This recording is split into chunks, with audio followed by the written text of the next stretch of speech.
But I'm Spencer Linton alongside Jarom Jordan, and joining us now on the Deseret First Credit Union hotline via Zoom from his office is the always esteemed Greg Wrubell, voice of the Cougars. We'll just look in his direction. His office is this way. Yeah, it's somewhere over here. Over there. So, yes, Greg, it's great to have you back on the program. Again, happy Friday. We're talking BYU football and perfect schedules. Do you have a perfect schedule format in your mind for BYU football if you were to compile something and be in that meeting with Tom Holmoe? Well, first of all, it's great to be with you upstairs.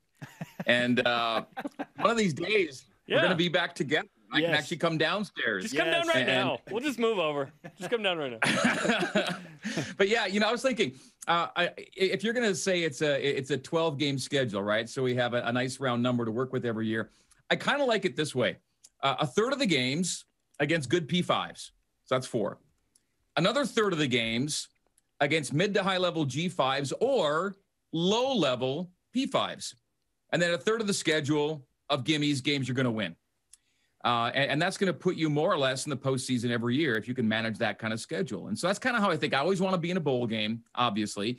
You want to have enough heft in the schedule for all the reasons you talked about, attracting recruits, national play, and everything else. I think it's a nice little breakup, one third of those different categories. Yeah, it's an interesting balancing act, right? Because you want to appease ESPN. You want to continue that relationship, and they've been awesome. They help BYU set up games, too. You also want to appease recruits and the fans and the ticket sales and whatnot. But you also want to make sure you're in a 8 to 9 wins this season as much as possible thing. And then every now and then maybe you get a 10-win season, right? So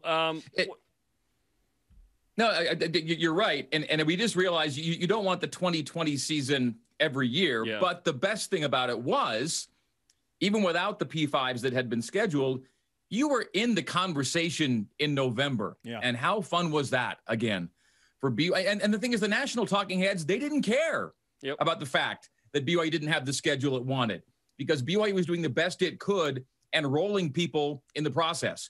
And so BYU was, again, a story. And as much as anything, that's what you want to be. And the Cougars were in that spot. Now, you can't be that way every year. We already talked about the many reasons why that can't happen. But that's ultimately what you want, even with the tougher schedule, is to be part of the conversation. Yeah, and you don't want it to be too tough. That, like 7 Power 5s this year is going to be a challenge. It just is. BYU's not going to be in the college football playoff conversation this year. The hope is that BYU can continue to improve, continue to develop in year 5, 6 as a staff, leverage what BYU did nationally as a team and in the NFL draft with recruiting and build it up. And then you can maybe take on a little more weight on the bar. My concern is, we're expecting the same amount of reps with more on the bar, and it's just not realistic. But I feel like BYU's headed in the right direction, which is great. And now we have a very challenging 2021 schedule. And Spencer and I were talking about this too, Greg. It's not just the number of, say, quality Power 5s or quality Group of 5s. It's kind of where they're placed too. And that matters. And I think as BYU gets into year 11, 12 of independence, Spencer highlighted the 2022 schedule. Where they show up matters too. And ultimately, what you want to be is good enough, top to bottom, to win a lot of games with the toughest schedules. And that's ultimately, I think, what Kalani and staff are talking about. And he's 5 years into it now, is you generate enough heat every year and bring in enough talent every year that even with the tougher schedules, you're still winning games. That it's not a matter of, you hit a tipping point where, those are simply teams you can't beat. You want to be good enough to actually beat those teams. And ultimately, I think that's what we're talking about. Greg Wrubell with us on BYU Sports Nation. Of course, the 7 Power 5s drawing a ton of attention from BYU fans, a lot of excitement about the teams coming to Provo. Now the big question is, who's going to be the quarterback or quarterbacks who start those games for BYU? And we've also had the conversation in recent days, how different will this BYU team be depending on whoever the starting quarterback is? So, Greg, I know this is kind of a silly question, but does it matter who the starting quarterback is for BYU if they're likely going to be projected to win 8 or 9 games? Is there going to be a big difference between whoever starts? Yeah, if you trust Aaron Roderick to make the right call, and I do, then it doesn't matter. He's going to pick the guy that gives BYU the best chance to win as many games as possible on this current schedule. And I do trust him. I mean, the interesting thing about it is he has such a unique challenge in front of him to really devise an offense based on either the talents of one exceptional quarterback or multiple other exceptional quarterbacks without the exact same skill set. And so there's more than just picking a guy. You're kind of picking an offense a little bit too, in terms of maximizing a certain guy's talents. And the more I think about, picking a quarterback, I want to think back to last year at this time. Okay, there was a guy on the roster that was going to be the number 2 overall draft pick in the NFL, and he wasn't yet named the starter a year ago. And he wasn't a captain. So Zach Wilson still had a competition to go through. Now, granted, COVID cut spring short last year. That said, they came out of spring without having, at least publicly, a clear-cut starter. Okay, and as far as Zach was concerned, and he talks about his, the chip on his shoulder, he was using that too, because he wasn't named the guy. He was going to be the number 2 overall draft pick, and he went into August battling for the starter spot, ostensibly. And so we also have to keep that in mind, that the competition could be a very real thing this year, in particular because they actually said they were going to have one last year with a guy as good as Zach Wilson on the roster. It'll be interesting to see if I'm Aaron Roderick, and I'm not. Jacob Conover he's the future, but I don't want him to be the present. Here's why. He would have to do something no quarterback has ever done in BYU history: play 7 Power 5s. I just think when you have 2 guys who have started at least a couple games, the dynamicism of Jaron Hall, the simplicity of what Baylor Romney does is exceptional. I want Jacob Conover's time to start perhaps in 22 or 23. We'll see. But it's a great problem, and I'm super excited. We're talking about 106 days till the season starts, like 75 until camp starts. That's going to be a fun battle, and we'll see who wins it. I'm thinking Jaron Hall's going to win it, but we'll see. Well, let's also remember, too, last year was the exception to the rule, unfortunately, in terms of a starting quarterback that goes all the way. History has proven over the last decade you're probably going to need more than one guy.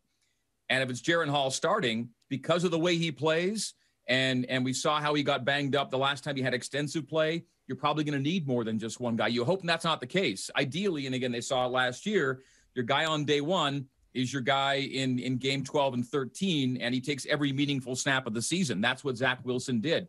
But that hasn't been the way it's gone for a long time at BYU. So it behooves the Cougars that they have more than just one guy really ready to roll. And the good thing is there are reps, with the exception of Conover. There are reps in the program that should give Aaron and the rest of the coaches in Cougar Nation a lot of confidence.